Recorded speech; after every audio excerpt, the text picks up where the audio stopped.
Welcome to VNfiniti, the podcast where we talk and you listen. We're your hosts, Ashley and Tori.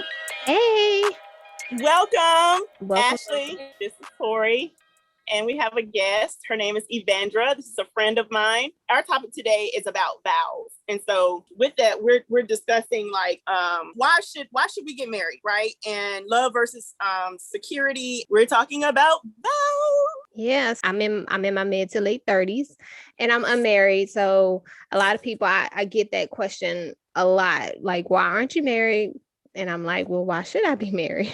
Like, why? Can you tell me? Like, give me some tips. So, Evandra, like, what are your thoughts? Like, why should we get married? Is Black women in today's society? Like, what's the motivation? What's our motivation here? I mean, it really starts off with what it's intended for and what we're doing with it today. Like, marriage was a business deal, it was a partnership, it was an economic reason for getting married. And so Around the transfer of wealth, right? Like that's the big the paper is yes, that's the whole purpose. whole Legacy purpose. building and family building. And if we are if for people that have like historical knowledge, most families that were like had kingdoms and most emperors and things like that, they just continue to marry and reproduce, right? Because you had to produce the male to continue the line if it was patrilineal, or daughters to continue the line if it was matrilineal. But marriage made sure that the wealth that each family, each generation created would pass on to the next, so that that kingdom could survive, that nation could survive. Right.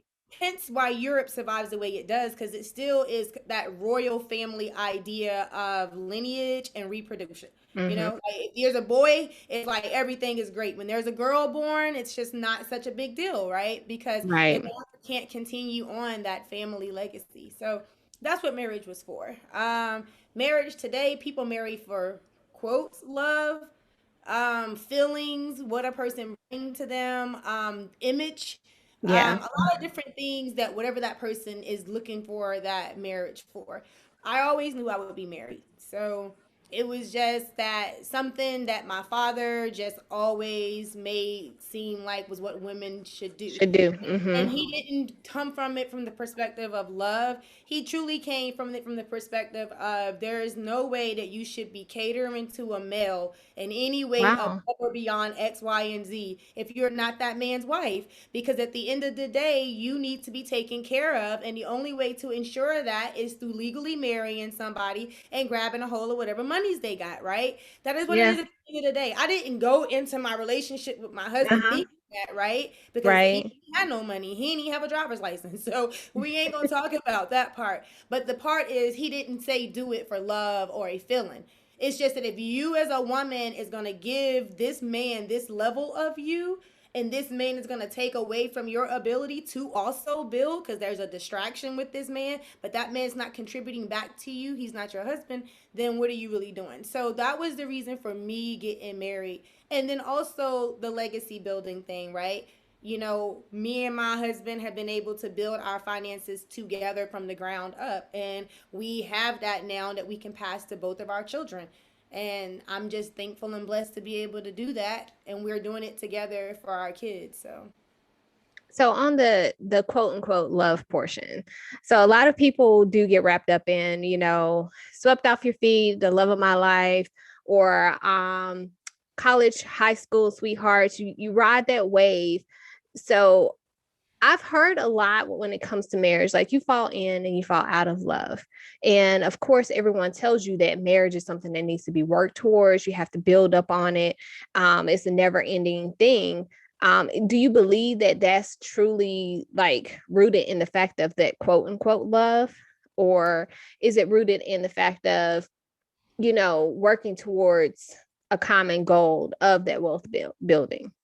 So it's just the opposite of what it truly is, right? So if we got married and it was because we loved the person, then technically you wouldn't have to do all the work. The work part is the fact that love is not what keep two people together. Right. Because the love is done, Hello. then that's just what it is, right? So Yeah. we call it love, but all the extra that you just described is what happens when the love ain't there. Right. Right. So it just depends on the individual person. For me, like I have left my marriage. I done came back to my marriage. I done fell out of love. I done fell in love. You know what I'm saying? Like, but at the end of the day, what's important to me is stability in my life and also stability in my child's life, right? I truly believe that children should not be affected by your dating life or married life in an unhealthy way at all whatsoever. Right. I'm the kid that had to be the product of what that looks like and feels like. So like those Yes, me situations too. have Me to be too. healthy situations. And so I married a person and at the beginning of hello, like I mean, hi, what's your name? My next question was, do you have any kids? And followed by what's the relationship with your child's mother? I asked him that before I even knew his last name and his birthday. Because if you had more than one kid, I wasn't probably going to get engaged in that situation. And then if the relationship, if it was like, well, I don't see my kid, I definitely didn't want to take on that situation, right? Because I have a child that's not healthy for my child. It's not going to be healthy for me and him because it means that for the rest of our time together, he's battling back and forth with another woman trying to Right. have a kid. You know, I don't no disrespect to anyone that does do those things, but I didn't want that for me in a marriage. Like I Sure. didn't want that baggage following in my marriage. And I wouldn't leave my husband but for one reason. I have one deal breaker in the whole wide world I would leave him for, and that's an outside child. Done deal. You know what I mean? Because it is important to me that that outside child is not getting a part of what's for me and my child. Like that's not fair to me. I don't think there's any other thing in the world that would make me leave my husband beyond that. You know what I mean? Like it's just Hmm. like it's healthy for me. It's healthy for my child. Even though my child doesn't even live in the household with me and him at the current moment, but like it still needs to be healthy when he comes to this household, right? And then if I'm in a situation where I'm with a man who wants to see his kid, but he can't, but my kid's always around, that man ain't gonna treat my kid the same way that he would treat him if he also was able to father. You know, not Right. my child, but to father. See, men are denied the right to father. And Right. that's Hmm. a killer to manhood. You can call it whatever you want. I And it's don't a killer to our culture too. Like care. Absolutely. yeah. Want to father. That's what they want to do. And they don't even care if it's their kid, truth be told. Hmm. They want to father. It is part of their being. As women are nurturers, males Right. need to father. They Right. need to provide.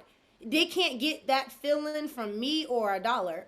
So we deny them that and wonder why so many of our men out in the street doing whatever. They looking to father somebody, a corner, a block, a friend, a Yep. rock, Yep. whatever they can father. Yeah. And it's not just us. We can go down that road too, but society in itself denies our men a right to father, Mhm. whether they're locked up or not being able to be in the home situation because of other Or reasons.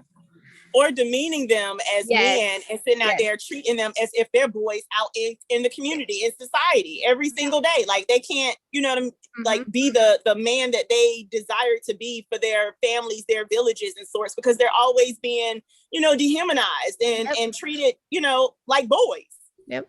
Yeah, and this is a good segue actually into a part about marriage too and relationships in general, however you choose to view it. But like the way that we're talking and what we're expressing right now is something that a lot of us women don't do in the household. Like meaning that we don't recognize that that's what society do to them and then nurture them in the household when they get home. It's Right. we do exactly what society do for them in the household. And I find that as black women, we are the foundation of the black community and we always have been. And so our role as nurturers and developers and creators are we create generations of people and we mold, right? And Right. our job in our culture, African culture specifically, the women develop the men, not just the boys, but they also develop the men. Most men are advised by women. And so we in America, we have that essence in us, but we don't express it in the right way. It comes out as I'm independent. No, ma'am. What you're Yeah. feeling is that you're supposed to be creating and developing and speaking truth to life in that man, that boy, or that baby. And we do it with women as well, but we don't speak truth to life. And our boys, and I know you guys know what Michelle Obama said about how mothers raise their daughters and what's Yeah. the other half. It's something about mothers raise their daughters and something their sons. I can't think of her quote, but it's what we truly do. Like, we do not speak life into our boys in our house as mothers, and we don't give them back what society and is taken out of them. And so, like, on this topic of they need to do these things, how do we choose to be married knowing that there's going to be those moments where we feel like we're mothering our partner, but it's not mothering, it's speaking truth to life. And we get into that with men a lot, because men, we as Black women, and we spoke about this last season as well, how we come off as angry, or we come off as their mother. In actuality, we're not trying to mother them. We're concerned that our Black men are walking out the door and not returning home because whatever chaos is in the world. We're concerned about getting them to the next step, getting them to the next level. And we talked about how they can come off as like this angry or this nagging or this always downing a Black man, and how that has transitioned into this hate for Black women, or this Black woman hating the Black man, and is really not this strong, as you said, independence that society has painted us as, or this angry independent Black woman that society has painted us as. And I definitely agree with you on that. Like, we are developers. We are, I think there's like this TikTok go around, and it's talking about how women are creators, as you said, where if you give a woman a house, she'll make it a home. You give a woman food, she'll make it a meal. So it's one of those things where we're trying to make more out of us and build more out of us as a unit, and not necessarily trying to tear you down. Not even trying to tear you down. I wouldn't even say necessarily. Like, we're not trying to tear you down. I had a conversation with a guy one time, and he was like, one of the biggest things for him in his relationship was his girl sitting there telling him, like, I'm on your side. Like, I'm not fighting you. We may not be agreeing on this particular topic, but we're having a conversation. Like, this is not a fight. I'm not trying to belittle you. Like, just listen to me and listen to what I'm saying, and then we can get there. And he was like, it was mind blowing to him. And one of the things that made him fall in love with her, because he had never heard a woman tell him that she was on his side. That's the craziest thing, because the whole time that you were talking, all I could think about in my mind is that if only we as women knew that that man that we got, we were the first one that ever showed him love, like, it would change the game. And that's what happened with my husband. And every time he tells people why it is that he fell in love with me, it's exactly what you just said. He was like, it was the way that she just listened to me and talked to me, and how I just always rode his ass all the time. But, like, I met my husband, and this is something I also feel like we should talk about, and I'm going to use myself as an example, but it's like when you meet a person, what they have versus what they could be. So when I met my husband, I was starting my PhD program. So, like, I had been pretty successful in life. I had been working in policy. I had my master's. I had run for office. I was like a local celebrity, etc. I met him. He worked at a Metro PCS cell phone store. He did not have a car. His driver's license was suspended, and he was staying in a hotel at the time. Basically, the guy that I met, right? And here I am, coming from a fully flourished career. I'm in my early 30s at this time, right? So I'm like ready to hit the ground running and keep it popping. But I just met this guy that I absolutely adore. But, like, if I wanted to think about what it was that he could bring me at that moment, it was absolutely nothing. You know what I mean? And he hadn't had a college degree, but he had went to college, but he didn't finish. So that was where I was at in my decision making at the time when I met him. But I realized that there are guys that are dreamers, and there's guys that are really do it. And so I had met a shit ton of dreamers because of sort of my level of success. And so at my income level, basically, there's a lot of men that are very, very attractive on paper. They got all the everything Yes.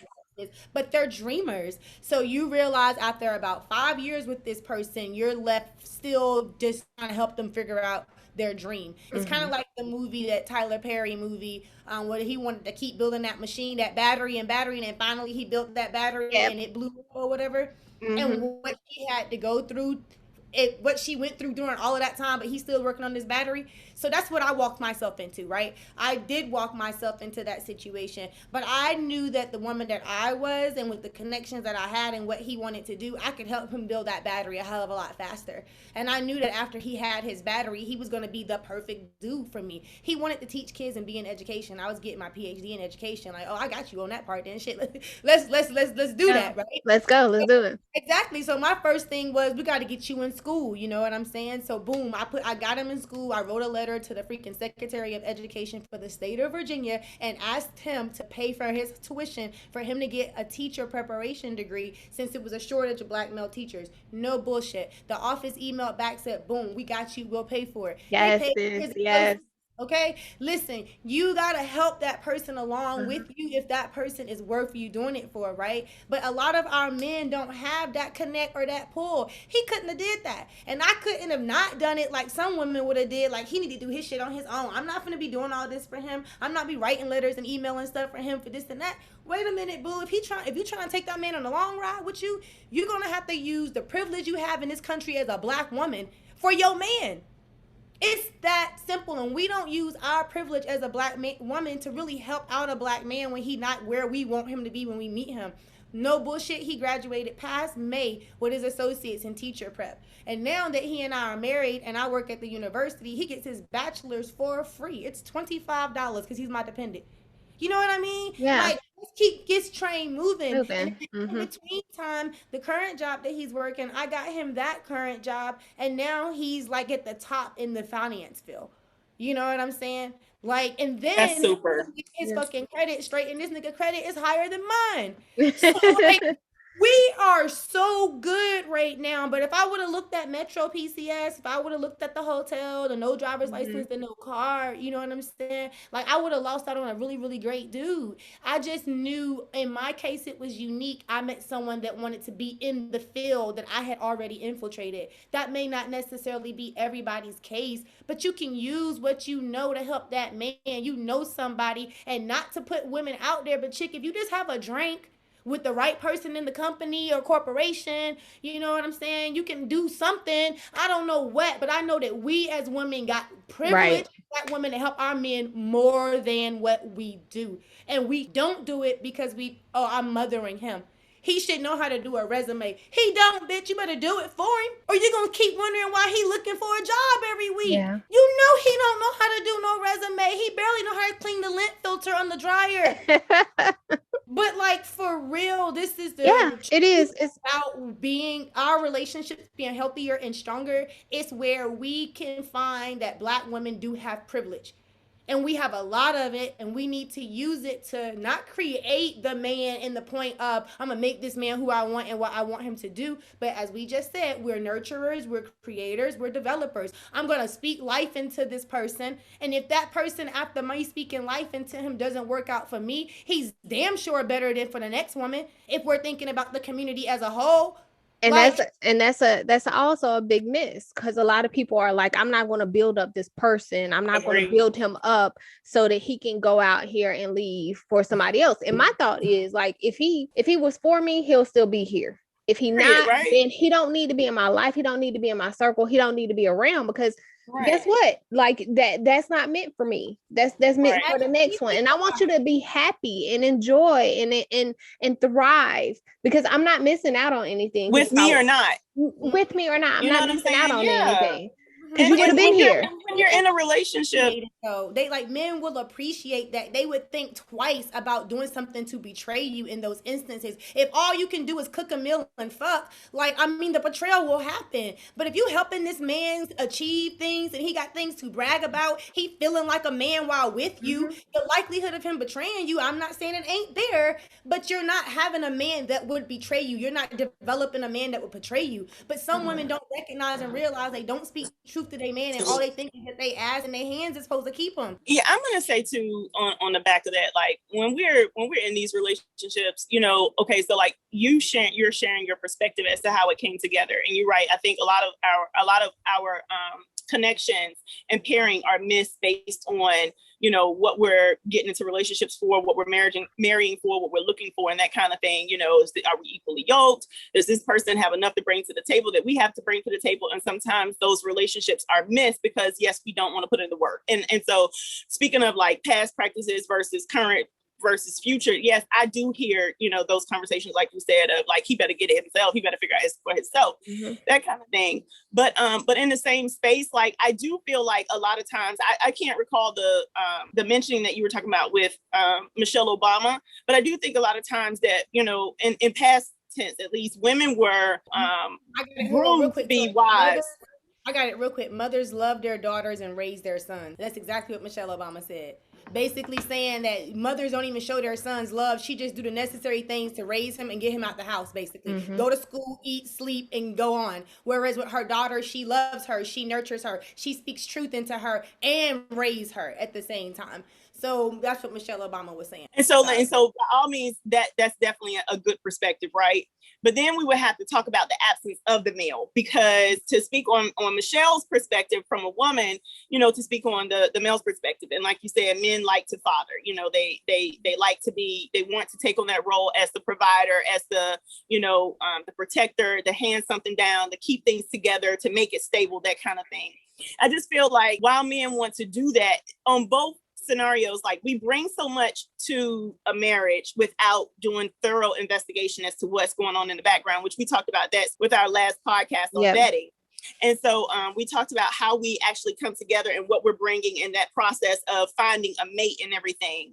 But I feel like women are definitely, you know, it's put on the woman to be that nurturer, to be that stable, strong person, to be that vixen, you know, and it gives us this bad rep, because I do know a lot of healthy, successful relationships where women are being those mates for their husbands, and those men are being those mates for their wives as well, depending on the home that they come from. So, you know, having stable males in their lives, whether it's a marriage or co-parenting, all those things are still necessary for that man to be able to develop his idea as to what he's going to bring to the table of what marriage looks like, what he wants in his marriage, what he, you know, the vision and all those things. And I think that, you know, some of that is missed, and we're not able to like give credit to when it is happening versus when it's not. Because, you know, Evandra, I'm sure, like, with your background, like, you're knowing that men want to be fathers, and your research, like Ashley, you and I went and researched too, how Black men are certainly more present in Black children's lives than the media and the narrative will lead you to believe. Like, that's a myth. That's a lie. That's not true. Like, Black men are present in their children's lives. Whether they're getting it right or getting it wrong, they're there. And that matters. You know what I'm saying? And I think that gets missed. But the other part, when it comes, you're right, Evandra, like, what's going on with the relationship of the mother and the father should not have bearings on the stability and the health of the environment for the children and everything. But, you know, there are still a lot of dynamics that go on in these marriages that we are not talking about beforehand, and then we're not handling well in the midst of things. Like, we have great examples. I have examples of where it has worked, and I have examples of where it hasn't worked. And I know me coming into marriage, a long thing, you know, first of all, I brought with me the scorning of my mom's experience in her marriage. She was married some 25 years.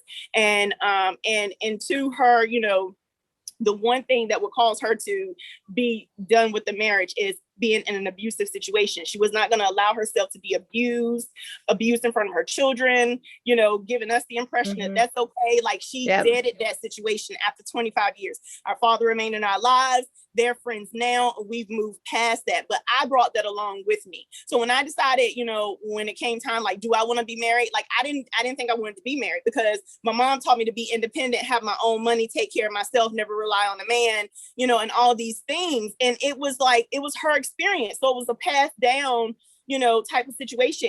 And her sisters were in, you know, abusive relationships. I praise God, I've never been in an abusive relationship. My husband is, you know, the most gentle, laid back person when it comes to something like that. So I've never had to worry about it. But did I know that I was going to, you know, land someone who is so stable in his in his mood and that I would not have to worry about that. No, I felt like if it could happen in my home, it could happen to me, and it worried me.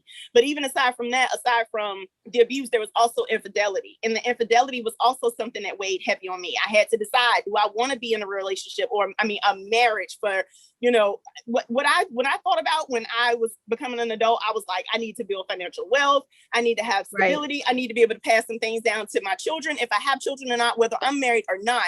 This is what I need. And so when it came time to get married, I didn't necessarily want to be married. I just wanted to be financially stable. I saw marriage as more of a commitment than buying a daggone house. I was willing to buy a house 30 years, but for marriage, I was like, how are we going to, if something happens, what's the exit strategy? You know what I'm saying? You brought up stability, you both have brought up stability when it comes to marriage and being a big portion of that. So now we have a society like the new age. And I feel like this is not anything new, because you both are coming from a different generation, from new generations, that's about this money move and making money moves and making moves for money when it comes to marriage. But stability was a big portion of marriage in the US, in the Black community, when it came to like the 50s, the 60s. Like that was a huge portion of why people got married. But now, if you are going into a relationship based on the stability of the relationship, a lot of people will look at you like, oh, you're about money. Like you're, cashing out. We had that episode. So what's acceptable when it comes to your stability versus you out for a lifestyle? For me, it was the fact that I knew that Black men had a really difficult time obtaining things in this country through my education. Mm-hmm. And I learned that truthfully, the average Black man can't get himself a job. Like, mm-hmm. He just don't have the skill sets to do that, to know how to have interview, to know how to write a resume, to know how to present themselves, if a male has not already taught him those things. And so I figured that that's what I had to know, And so when I met my husband, he looked good in a suit, right? He could put a suit on and he could pull it off if he needed to. So when I first met him, I used to post on my Facebook all the time a shot of Hennessy in a little hood, right? Like just like a little hood in a suit, like a shot of Hennessy in a suit, like to describe him, because he was hood as ever. He comes from Portsmouth, Virginia. If you know anything about Portsmouth, Virginia, the 757, it's like Geechee, South Carolina. It's made. So, but he could put a suit on. And what I'm just trying to get at is it comes back to us always seeing ourselves in the role of that developer and that nurturer, and not seeing it what Europeans have interpreted that essence as, in the Black woman is the angry Black woman. Mm-hmm. So what Black men think it is the angry Black woman, and there is no image, depiction, or platform that helps Black women understand that the essence and that fire that they feel in them and that passion is what their God-given, creator-given duty is to do, is to grow generations and nations. And if you don't advise the men on how to help to do that, it will never happen. The kingdom will continue to fall, right? And so we, as much as we want to be providers, like as much as we want to be the providers for a nation, we're not. It is the men. And I'm speaking very binary here, right? Mm-hmm. Tori, what your mom told you is exactly right, right? So like with me, everything I did financially, legacy, and wealth in my son, I did it to make sure I was good. The entire time I've been with my husband for these 5 years, I continue to make sure I am good. Because if he do leave, I need to be good. It has nothing with being an independent woman or nothing. But I'm always chasing the bag. And every bill that we add, I got to be able to pay that by myself. Right. A long ride, right? That's how I was taught as well. That's how I was taught as well. His half to be around, because not even due to no we divorced situation, but a car could hit him and he ain't got no more income. Okay, he could have a stroke or fall or whatever. Knock on wood. But the point is you don't know how long it's gonna be there. And so if you look for an individual to always meet half and you ain't trying to meet the whole for yourself, then that's a problem. And the man also should be thinking that same way. But he ain't going to think that way if a woman tells him all he got to do is have half all the time. No. What if something happens to me? There's a little like kink in my marriage right now, right? Over one thing. I pay my son's father's life insurance premium. I don't trust that my son's father would pay his premium on time. If something happened to my son's father, myself will take on the full responsibility of my child. I'm going to need some money for that life, right? Mm-hmm. That is what I mean. Hello. How we have to think. I know how it makes my husband feel. I do.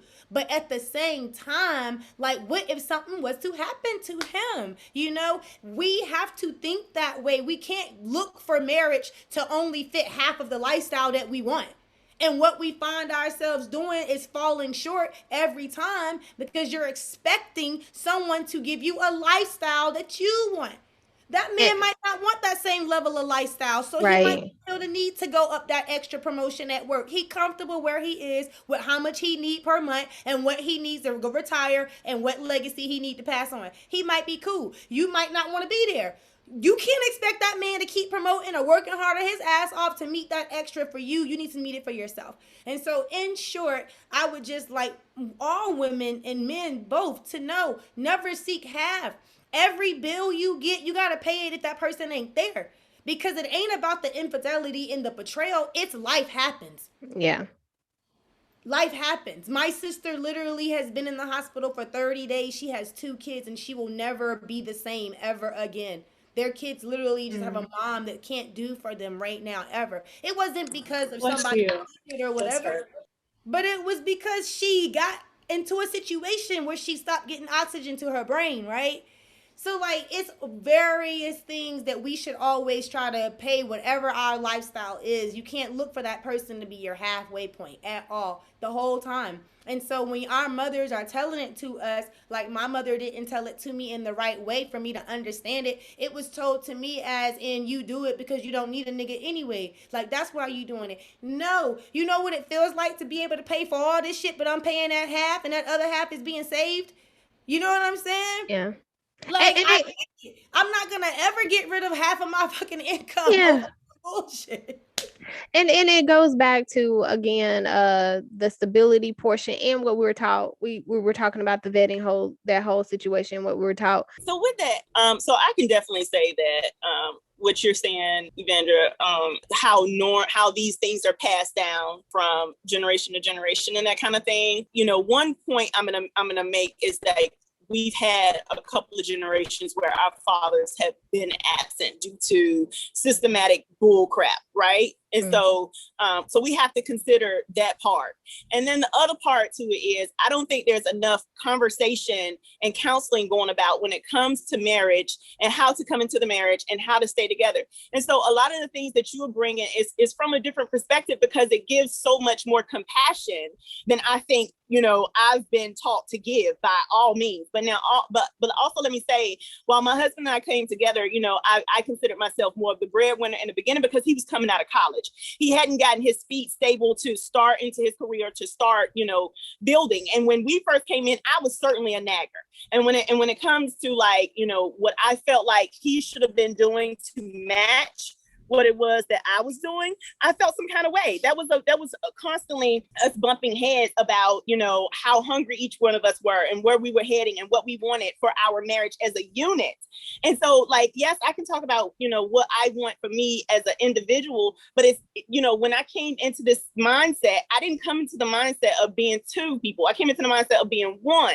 And I think there's a lot to be said about being able to, like, find your footing in that situation where you did come from this situation where your mom gave you all of this, you know, down to, like, a man doesn't need to know how much, all the money that you make. He doesn't need to know, you know, how much money you're keeping in the bank. You need to have this amount. You should always be ready. You know, all these things that she gave to me that I felt like they weighed heavy on my situation. I had to find a balance to figure out how to, you know, build with my husband and leave all the other noise aside. It was no malicious intentions from my mom. It's just how she passed down that jewels or whatever information that she had about marriage. She didn't give me all of the we fell in love and your father did this and I didn't get all of that. I got the worst of it. You know what I'm saying? So then I had to come in and find out, we had to come through. We've been married for 12 years. So we had to come in and get on the same page with what we were bringing from his perspective and his upbringing and his knowledge of what it is to be a man,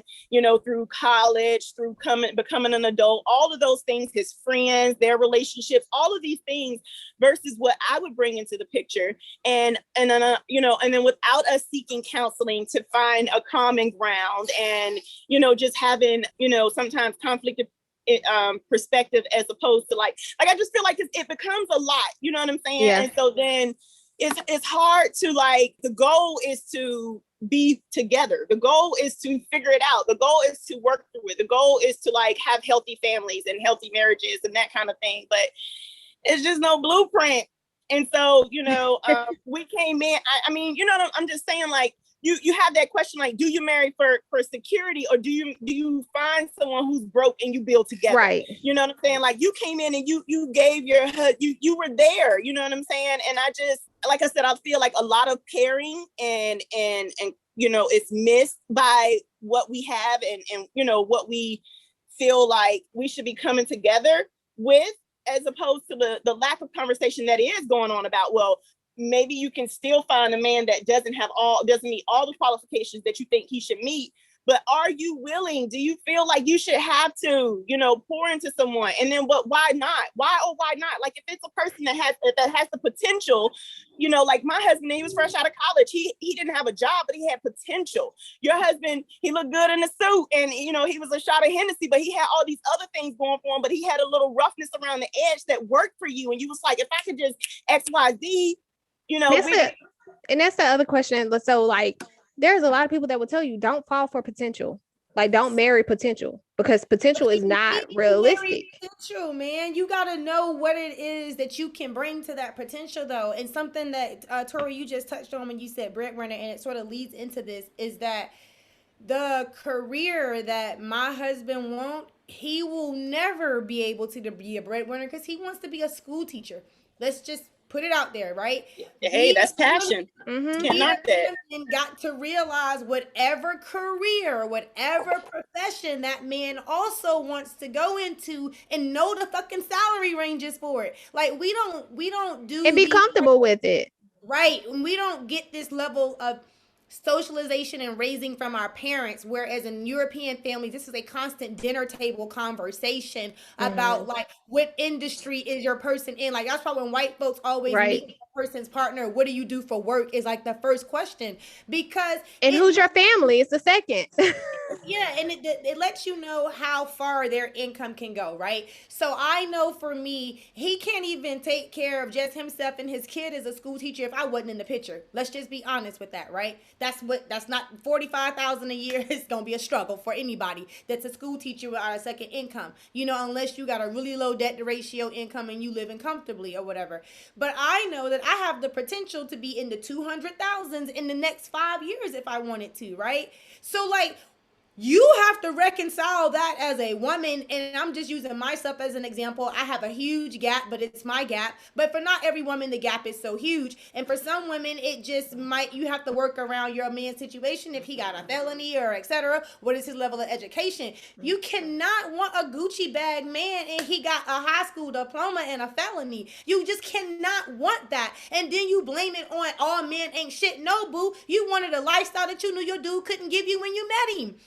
You know what I mean? Yeah. So I bring that up to say, what am I going to do when I'm making 200,000 and he's making 45? I'm hoping that he stay in the finance industry. But if he chooses to be a teacher, what am I going to do when he's making maybe 55 at the height of his career and I'm making 200,000? That shit's our money at that point. We'll use his 55,000 a year to travel. Okay? And we will live off my $200,000 a year. I'm benefiting off the 55. Yeah. All day. You know but we can say that certainly doesn't happen as frequently as we wish it could, but we don't talk about it, but we're also fed this other narrative that the men are supposed to hold a certain you don't want to marry a broke man. You were held. What is he bringing to the table?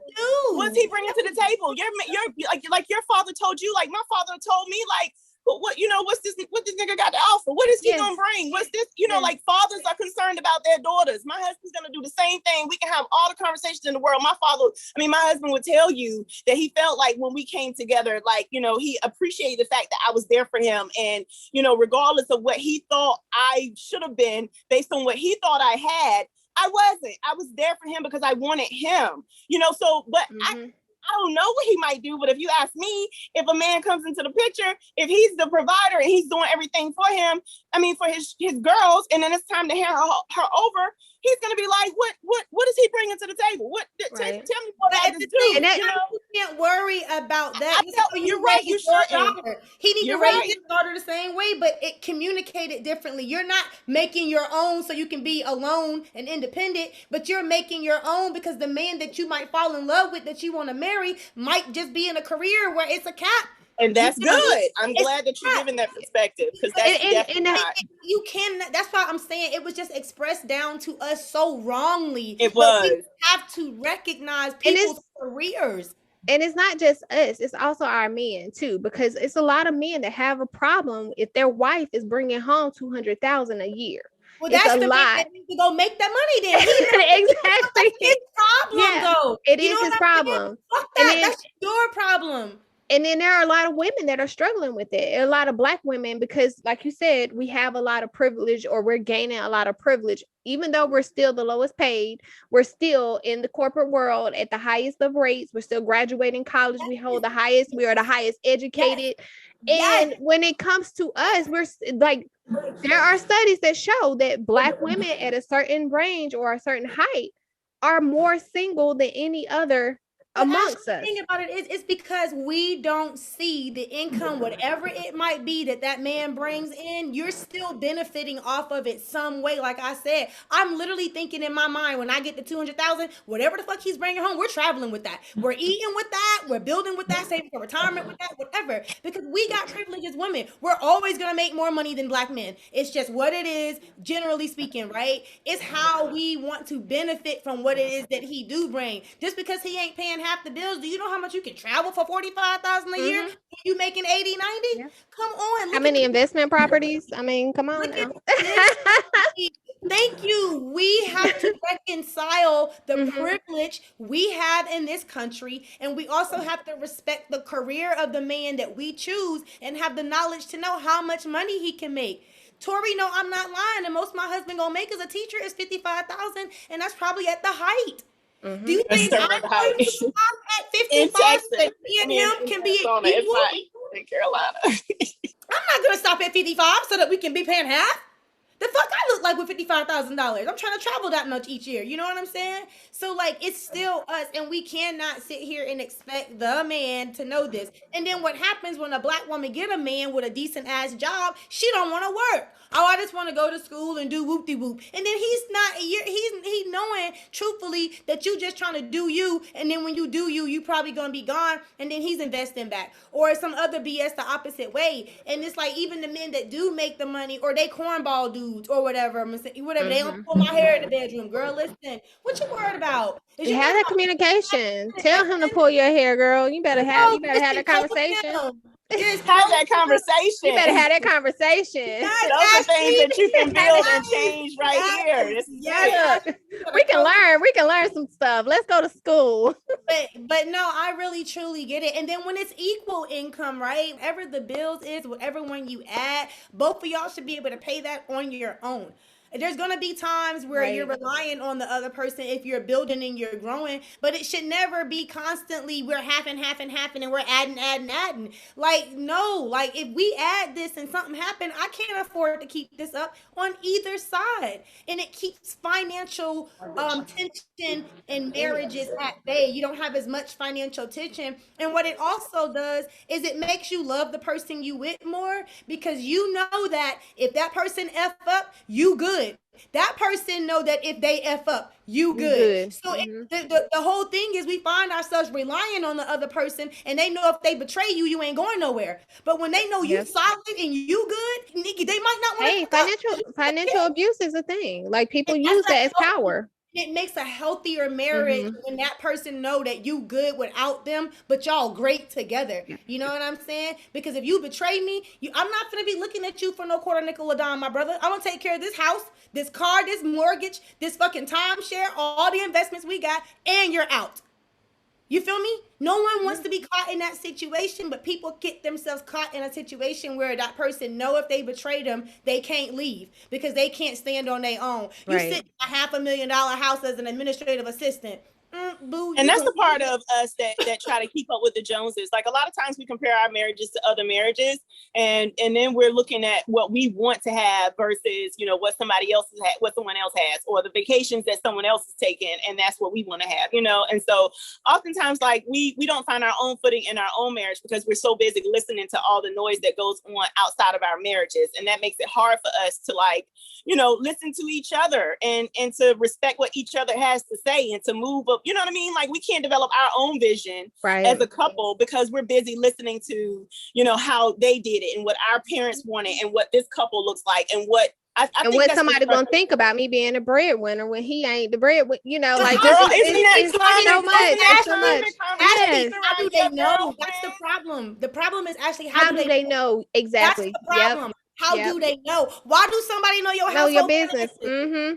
Why? Do you know that I never ever have my debit card? I swear to God, I never have my debit card. My husband always has my card all the time, and this nigga swipes that shit just like it's his. Nobody on the outside looking in know he's swiping my card, right? But that's what you signed up for. That's okay. Like that's what works. You know what I'm saying? Like I mean, so when I say my mom wanted me, you know, she suggested that I have my own bank account. Like, I wanted to share those things with my husband because regardless of who the breadwinner was, if we're operating on what's mine is yours and what's yours is mine, then we're not, you know, we're not in a tug of war about who's doing what. You know what I'm saying? And I think that matters, you know? It so matters. And chicks are so quick to say they the breadwinner. Oh, this nigga can't pay this, or I'm always paying for this and I'm always paying for that. You putting your business in the street, boo. You are putting your business in the streets, but you're also listening to people whom you rely on and who you think is going to, you know, to have be there when he ain't. We confide in other people for one, and then for two, we also have social situations where people see things. You know what I'm saying? Someone may go into judging something based on what they see, and then they throw it out there, and then you feel away because you're like, you know, you're judging my person or whatever, and now I'm second guessing my person based on what you're saying. I kind of trust you because you're my friend, or you may have had you know, you may be in a stable marriage, or you may be in a successful marriage or whatever. I just feel like it's a lot of reasons why we listen to outside noise, even if it's like social media and stuff, when it comes to like our relationships and our marriages and how we handle those things, especially when it comes to finances. For us right now around, you know, financial building around, I mean, it's been a consistent thing that Black women have been advancing and making our mark, right? Taking up space. And I don't feel honestly like my husband has not been supportive. Like I feel like he's absolutely been supportive with that. If it's anything that I've said I wanted to do, he's always been the one to say, what can I do to help? How can I support you? Because I feel like he knows too that Black women make moves and we build communities and we love and we nurture and all these things. And he has friends who may see things the way that he sees them. He has friends who may not. He has bros who may see things the way he sees them. He has relatives who see. He has people, I think, that he can bounce some things off of and get, you know, a perspective and then still be able to make his own decision. But it's that part when there are people in your ear like, nah, man, I don't think you should be doing this with him. And nah, I don't think she's this, that, and the third. And, you know, someone's telling you, especially if you're single, why you shouldn't marry someone. Like this conversation has come up. Like a friend of mine even asked, you know, he ain't got all these things, but girl, he packing. Like, do you marry for, you know, would you marry for sex?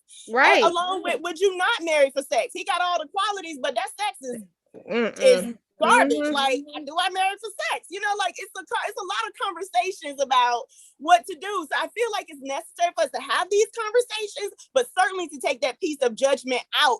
And like, I'm not going to say we need to lower our standards, but we need to accept the fact that people are human. Like you cannot build relationships and build people if you don't even have the faith in people to believe that, you know, that they can do these things, or they can hold you down, or they can change, or they can love you, or all the, you know, whatever. Like I just feel like it's a whole bunch of stuff around, even with like class. Like, I mean, I'm not upper middle class. I would say I'm, you know, upper lower middle class or whatever, but I'm just gonna say for the independent woman who has to decide what she wants to do with her future in order to have children, in order to be married, in order to have that love life.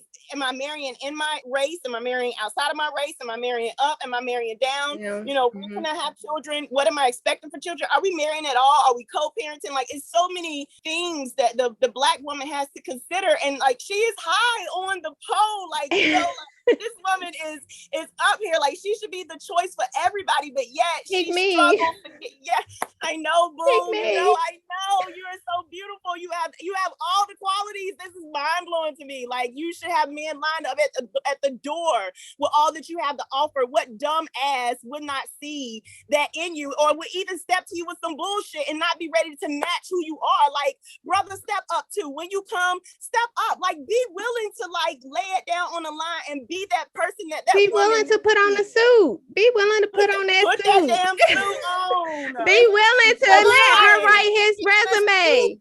And this is not about male. I'm not trying to male bash. You know, this I'm bringing in. I feel like I'm bringing in all perspectives, but I'm just saying, like, that is for the Black woman. She is. She's it. But she's the poster child. The thing about it is that we have to know that's gonna be the case, so that we're always gonna be at some level higher than our men at some point, right? We got to know that that's the case.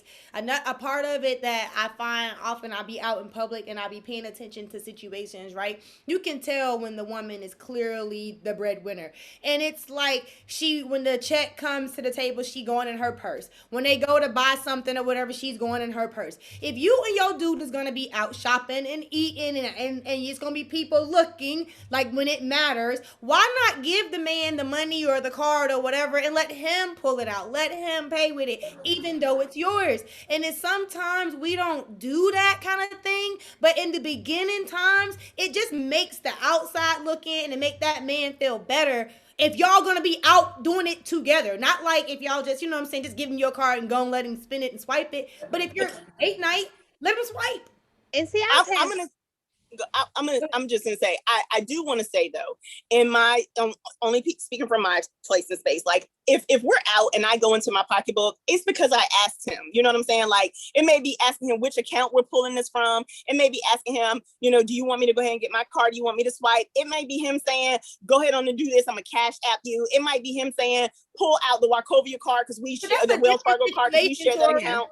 That's different. I'm talking about, I know, but that's night. You're out and you're shopping. Y'all know y'all gonna be spending money. You should already know what account this date night's coming from. You're talking about like at any given situation. Those exist. But if you know you're going to go to the movies, you're gonna get something to eat, you're gonna shop. Who's paying for that the whole night? If you're together, especially married, we already know what account it's coming out of. That give that man that card if it ain't one in his name, or just let him swipe all night is what I mean. But in those situations you're talking about, yes, I get those. But coming from a single perspective, what I find is a lot of men don't like that. They don't want it. They don't want their girl. They don't want to hold on to their girl card.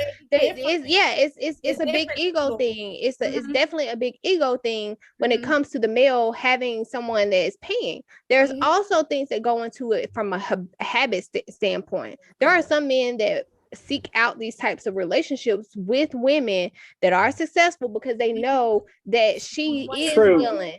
She is willing to build. She's willing to nurture. She's willing, and because they were raised by their mom instead of loved by their mom, so they seek out that relationship with that woman. So when you get into those situations and you're trying to build something, you're trying to get to that next level of marriage, and you find that you're in a habit of being the person that is pulling all of that. Yeah, that's when you got to evaluate the situation that you're basically in, right? In the single space, it's a little bit difficult because you're not mixing finances together. You may not necessarily know what those accounts that person got. But if you find that when you're with this person and you're the one always swiping, then you might want to figure out if that's the person that's for you and what your goals are, right? If you know that you got the money to carry this and that, but he's got potential to be the best in his career, whatever that is. But like at the end of the day, you don't want to always be swiping in that single space either. You know, he should be pulling out his just as much as you're pulling out yours if y'all are equal. But if you know you got somebody that ain't making nowhere near how much money you got, then you swiping. So it comes into a lot comes into play, and it just really truly goes back to a missing conversation in school at a young age, where people know what careers make. Everybody think everybody make money. And so, Yep. someone to meet a person and they'll tell them their job, and they're thinking that job can make millions. And it's like, no, that's not the case. And that's a different show. But that's a youth conversation for youth. You have to know what careers make money. STEM careers make the most. Service careers make the least. At least know that at a basic minimum. So if your person tell you they're in the service field, you can know, right? If they not doing nothing STEM wise, you know them zeros are not going to be there's not going to be that many figures behind, right? Like, we're building marriages on Snap. Mm-hmm. And TANF and Section 8 and Mm-hmm. work release and felony. In those, you would consider like that would be more of a like arranged type of situation, like you said, with your son and whatever future mate. Like, you're gonna connect with your circle because you know the direction that they're moving in, and you know that gives your son a bit of a head start and a stable foundation to know how the woman was raised, and what she's bringing and what values were instilled upon her.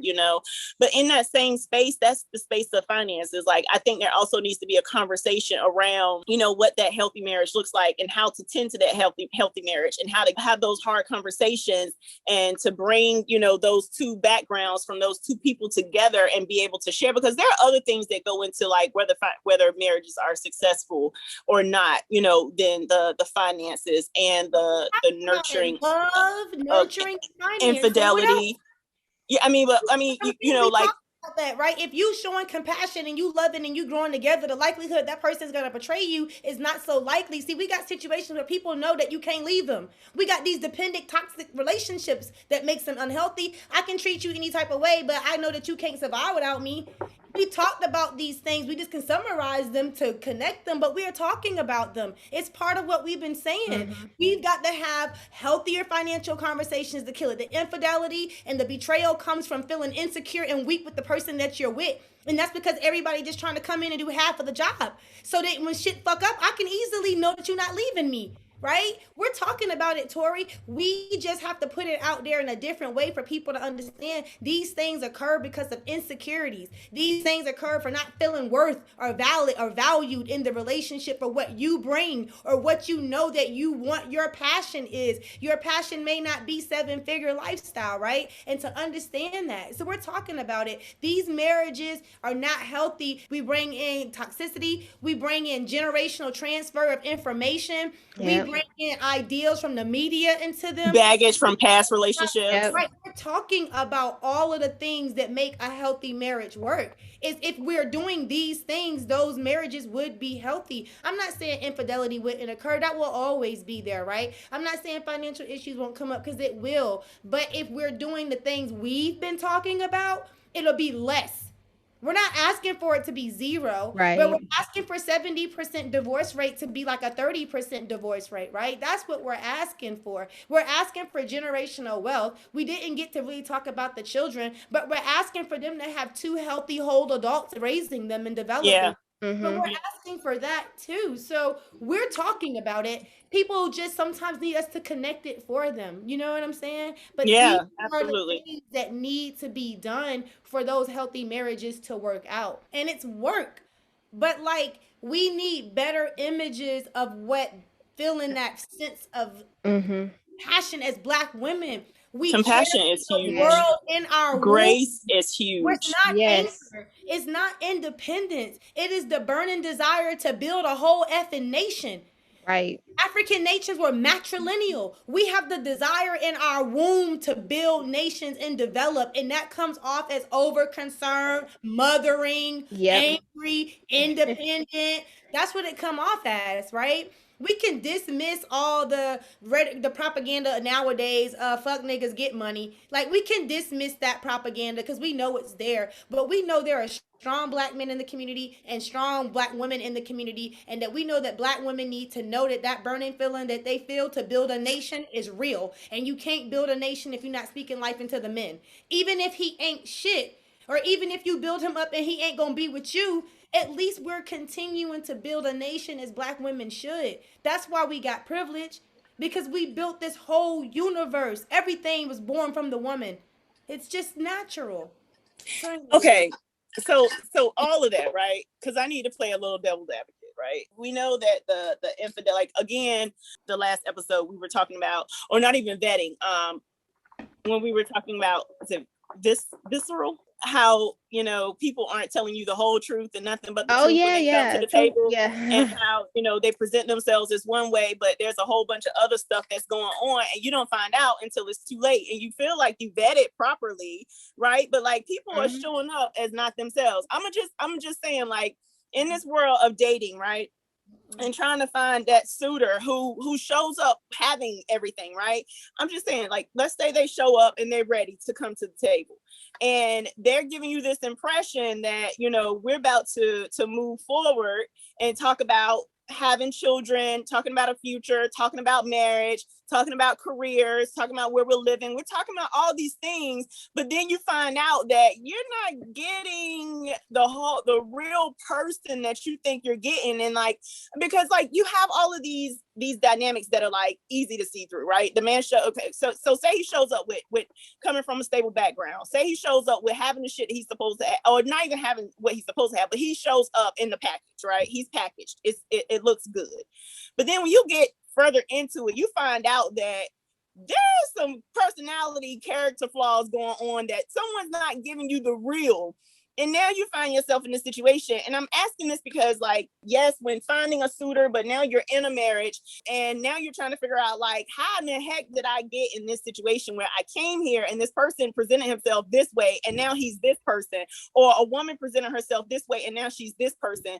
Like, how do you, or even before you get to marriage, like you're dating, but you're constantly presented with people. We love the hell out of a red flag. What you mean, girl? We don't be late. We love the hell out of a red flag in the beginning, girl. We love them red flags. We were nurturing them. Yeah, and then some of us will and we know ignore that red flag. That nigga wasn't gonna get no house, wasn't gonna get no car. He wasn't gonna do none of that, because you see when he wake up in the morning what he do. If he ain't waking up in the morning chasing the bag, how the hell he gonna get you all of that? You see these things. Say he is.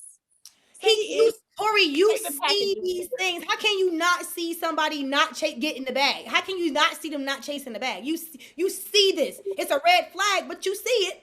There's no way. We end up going to work and talking about getting promoted. If he ain't looking at his resume or having conversations with you about trying to get another job, or if he ain't trying to get you to help him find a parcel or a property, if he ain't asking you to help him with none of that, you think he doing it on his own? No, I'm saying say all that's there. Say all of that's there, then what's the problem? All of that. All of that's there, then what's the problem? There's still, because I feel like there's still dynamics of marriage that are not like, it's not meeting each other's needs. Like there's still dynamics of marriage that we're not talking about that's not working when it comes to personality and character issues. If it gets that far down the line, it's some conversations that didn't happen, or it's some seasons that you never seen of that person in order for them to be put in that hot water, for them to change into whatever they came out of that hot water as. Because sometimes people can come to the table genuine. Sometimes they can be who they are, be the person that you think that they are, and everything is good. But you put them into a situation that neither one of y'all have ever been in, and it's going to change some characteristics of them. It's going to change a lot of dynamics that you have. They may have some unresolved trauma, and it never showed its head until 4 or 5 years down the road. Y'all been married, got a kid on the way, and lo and behold, like, they get fired from their job. Now they're dealing with the trauma of their father never having a job, and now they're this other disappointed, desperate, depressed person that you never seen in your life. But that's something that you have to work through and grow through, because there's still that person that you originally fell in love with. If they have shown that you are true, if they have shown through everything else, you just have to recognize whenever it's a season versus it being true to their nature and true to who they are. Because I think that's growing through anything. Yeah, I think that's growing through any difficult situation, any type of trauma, anything that may have come up that you hadn't expected. I think for for marriage itself to come, to get through those trials and those obstacles, like that's what you're doing. You're being there to support the other person. Like we're supporting each other as we go through it. So like that absolutely makes perfect sense. No, I definitely think that we do nurture and love red flags, and we got to stop doing that. I'm 38 I'll be years right old, back. and I'm just learning now that I need to stop loving red flags. So like I keep getting in these situations, and then they fall apart. But like I was loving the hell out of what the problem was in the beginning, and it's just because I never received love in the right way. So I have this desire to want to give it, and I be trying to give it to anybody, knowing good and well that that's a red flag. I need to end that relationship with a person. And so what I'll also say to what Tori was speaking to is that truly, if what you want to do with a person, if they're not coming to you and talking to you about it regularly and you're not bringing it up to them, I don't know why it is that we assume a person is doing something, and we got to be better about that. It's like, oh, we gonna do this, and the conversation is had in January, but when it's supposed to be done by the end of the year, you ain't talked about it the whole year, and then you looking at each other like, why ain't it done? It's like we've got to do this, man and woman. Some mornings I wake up and I ask my husband, I said, can you for this week just get a notebook and write down 5 things that you want to work on over the next month? Or I'll randomly ask him, baby, what's your next big goal that you want to accomplish? Like these are conversations that we need to have more often. In the times that we find ourselves in our relationships Netflixing and chilling and date nighting, we don't do enough of building the next step either, and taking some of those moments and turn the TV down, put the phone away, put the live music up, put the out to eat food up. Let's cook dinner in the house, and let's just sit here and just talk and chop it up about what we got going on. And we just don't really do that enough either. And I try to be intentional in my marriage that we have those conversations, like, what is our next big goal? Have we checked our credit in 6 months? Like, what are we thinking about doing together? Because those conversations get lost when you're doing the marriage thing, and then you just aren't accomplishing anymore, and your marriage sort of plateau. And when the marriage plateaus, insecurities come and value and worth come, because you feel like you're not growing, and is it me why we're not growing? The other person thinking, is it me why we're not growing? And now I'm not enough for you, so you go and look elsewhere so that you can feel like you're enough. And it's just a matter of plateauing because we don't have the growth conversation. And I think we've referenced this last episode a couple of times when it comes to the vetting. I was just thinking of that too, vetting. But it comes back to that. Like, we're not having the right conversations early enough in our relationships in order for us to not have to have those red flags getting thrown up 3 or 4 years down the line. But again, I go back to that, like, you shouldn't be getting red flags 3 years down the line or 2 years into the marriage. And I have to agree with you on that whole, you loving red flags. I love them too. Girl, have a whole bag of them. Girl, what are you talking about? These are my napkins. I'm hot. I'm stressed. Yes, girl. Yes. We love them. And I think that goes back to our nurturing nature. We love them because a lot of people like, oh, she's trying to change me, or she's trying to fix this. It's our nurturing nature. So a red flag to us is something that we can nurture. It's something that we can help that person through, fix. Like, this got to come from somewhere. This is a trauma. But we also have to realize, like, that may or may not be our calling. Like, exactly. It's not necessarily our calling for us to fix this person or for us to aid this person. Like, that discernment. And that discernment is important too. And you mentioned that as well. Like, you knew your husband wasn't just a dreamer, because you discerned that through y'all conversations and through your building together and having those vetting and understanding who he was as a person, that he was more than just the dude at T-Mobile. So like, having that discernment, asking the right questions around that vetting process, and truly knowing who you are as a person, and then going into a marriage that way. I think a lot of that is what's missing in the whole question of why am I getting married? Because right now you ask a person that is just like, oh, I've always dreamed of it. Why have you always dreamed of getting married? Because your parents told you. You see Cinderella, you see all these like pretty dresses. This is what women are supposed to do. Like, what are you trying to get out of it? Where You are know, you trying to go with it? How are you trying to build with it? What does this person mean to you other than the fact that y'all get to play dress up? let me just say something for 2 seconds. What you just said. I recently met a woman and she said, "I want the wedding. I don't want the marriage." I had never heard it before, but it Wow. made complete sense to me of how women, that's what women really probably want. Mhm. And I didn't look at her no type of way, but I sat with that statement for a long time and I'm still sitting with that.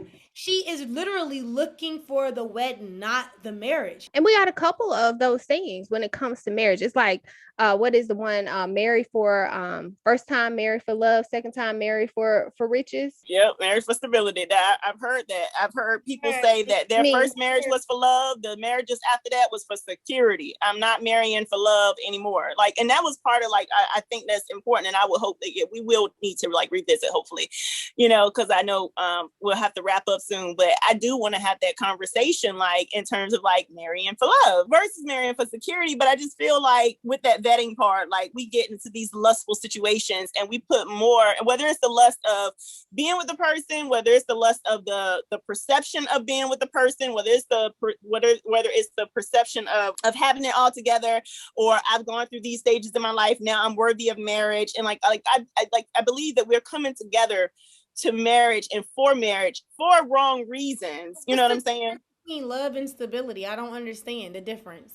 Well, I think that some people, I think there's two separate things. I think that you can marry for love and stability. I think you can marry for love, and I think you can marry for stability. I don't feel like love and security are synonymous. And so when you're talking about other, that's what I'm saying. Like, what is stability and security? Like, what part of the marriage is that? How is that outside of love? Like, what part is that? Are you just talking finances only, or like what part of that? No, not just finances only. I'm talking about for that whole those cultures even today that will arrange their marriage for stability, period. I can understand it like in an arranged respect, but I can't understand it like just thinking of my husband right now, like marriage, love or stability or security. Like I feel like love is both that. Like I feel like I have to have the love to have the stability. And then if you're talking security, if you're only talking about finances, I can understand that. But like security also of having a husband and a provider is also security that, so like for me, the love, the foundation of the security and the stability, as opposed to when you're thinking about arranged, I understand it in that concept. But like generally, I wouldn't want to pick between money or love if you're thinking security only in money. But love is my security, like, you know what I mean? I think stability is a stage. Like you have to be stable in love, you have to be stable emotionally, you have to be stable financially. So stability is going to mean those different things and those different aspects. The whole encompass marriage, like it's going to be all of that. It's going to be the marriage, it's going to be the love, it's going to be the finances, it's going to be the mental stability, it's going to be the emotional stability. Like all of that has to be stability. But in most cases, a lot of people look at stability financially. They don't look at it from I need to be stable emotionally in my marriage. I need to be stable and for my children, for my family, to build in the community sense. Right. But in that same space, I'm also saying that in that community sense and that stability and security for children, I personally believe that some people will marry for that versus I love this man. I'm in love with this man. I fell in love with this man and now I want to marry him. I don't feel like all marriages come together that way. I feel like people are making decisions as to why they want to get married. I mean, and that's within right for them or whatever. I'm just trying to figure out like in a space and place where it's ever changing, where this whole space of like marriage and relationships is constantly evolving. I think that it's worth it to have that conversation for us and for our audience, just like different perspectives on what's really happening, because we know that people are marrying with the absence of love. Like not everyone is marrying with love. And so be it financial security or love, they know though. I mean, you know what I'm saying? Like if the love, that's the thing. If your love language is security and stability, then that's a thing. I can't knock that, I'm not talking about stability and security or love languages. I'm talking about their love is toxic. Their love is, that's what they know love to be. So it's like on the outside, you may think that person didn't marry with love, but like their love might be what that manifesting looks like because people haven't been loved right. And so people don't know how to love. And so on the outside, you can see a situation and be like, I know she don't love that person or whatever because of the way they act or cheat or he or her or whatever. But truthfully, that's all they know how to show love as. Yeah. Like, And that, as well as how Period. people handle situations like these Period. dance things, how people handle situations when they get into Right. marriages, you know, the lack of support. Maybe my mother isn't well and you're not giving me the support that I need. You know, I mean, like, so it can look many ways and we may not even know that it's happening until we go through it. It's just that I And think these things happen. What we're transitioning into now is that sort of trauma that black men and black women has experienced, and you bring two traumatic people into the same space that is supposed to have coping skills and neither do, and that takes us in a whole nother direction because we don't talk about that often either. But we have two traumatic people coming together that never That's that vetting. Therapy. That's not even something you can possibly vet either, right? Like, Yeah, that's that season. Traumas that we have necessarily, so you can't vet trauma at all. Like, you find in the relationship that, like you said, something happens, like someone loses a job, right? And that trauma, that experience triggers a trauma in that person, and they don't know how to deal with it. And there's not one single black person in America that don't have a trauma. So it ain't nothing you can vet. Trauma comes with being black. We don't have the necessary coping skills and the necessary way to build good relationships through trauma. But you can't vet out trauma and be black. You just can't. You know, but we don't have the best coping skills, period, when it comes to marriage. Because just briefly, I know you have to go, but I'm gonna just give you a brief insight and like what's for me and my husband. I know that around the time when we had children, that was a time that was a bit challenging for us because we had never been parents before. We had not fully talked in depth about what we thought it was to be parents, to parent together, to parent as a mother, to parent as a father, what he thought I would look like as a mom, what I thought he would look like as a father, the traditions that we will hold around our children, how they would be educated, what we would be doing in front of them, all these conversations that you have when you're raising children. I'm going to say that we came into this like we love each other and we want to have children. And I think you're a great person. You think I'm a great person, but we didn't get into the intricacies of how we would handle things personality wise, characterize the baggage that you brought from your childhood, what you had not been exposed to or experienced. Like, how do you show love? How do you not show love? How do you, like, it was so many things. And as a result of that created a vision for us. And what he saw was, I was taking on this place and space of motherhood, but I wasn't leaving enough room for him. And I felt like I want you to take on a place for fatherhood, which he was, don't get me wrong, but I wanted to tell him what I thought that should look like. And he wanted to tell me what he thought a wife should look like while I'm being a mom. And so like we had like that battle around it. And I can't even tell you that we've talked about it on and off, up and down, around and around, and we've come to consensus. We still might have differences, but like for the next person who would ask me, about marrying and parenting and all these other things, like I would, like what would I share besides it can be challenging, keep it together. Like my husband would tell you, like intimacy slowed down during that time. You know what I'm saying? I was dealing with some postpartum issues. He wasn't prepared to deal with that. I wasn't prepared for his disconnection or his withdrawing. Like so many things happened during that time. And then you got to figure out how to bring it back together and rebuild it from there. And then like, it's just a whole bunch of complicated shit that we don't have a manual for. Yeah, no, that's all good points, Tori. I mean, everything you just said is probably what most women experience in their marriages, and that's the part of and fathers and husbands, because that's a thing, people, both people. And like you said, it's if you're not strong enough to make it through that, I find out oftentimes, a lot of the times, that's probably where we fail at in these situations, is not having any good examples, not knowing how, and then also having the mental capacity to deal with it, because we're also having mental health issues that we know we have in just generally living in this country. And also identifying the problem. We often don't even identify the problem, and it ends in a space of insecurity. And then we go and we medicate, or we get whatever we need to doctor up that insecurity that we're feeling that has come out of this separation, as opposed to us coming together and figuring out, like, it's hard. We can't even identify the problem. And we build on that insecurity too. Like if you don't figure out the problem, we build a whole scenario around the insecurity, and it just continues to grow and grow and grow. Girl, my intuition tells me, girl, I know, but come on, we create stuff that may not even be of an issue, and then we got something else on top of that we didn't even get to the root of the original issue. Right. Yeah. Well, this was a great, great conversation, Evandra. I am so happy you joined us today. Oh, it was enlightening. It was awesome. It was fruitful. It was delicious. It absolutely was. Y'all are great. I'm glad y'all invited me. I had a good time. It was a good time. Thank you, Ashley. Thank you, Evandra. And with that, we're going to take it on out of here. So thank you for listening to the podcast where we talk and you listen.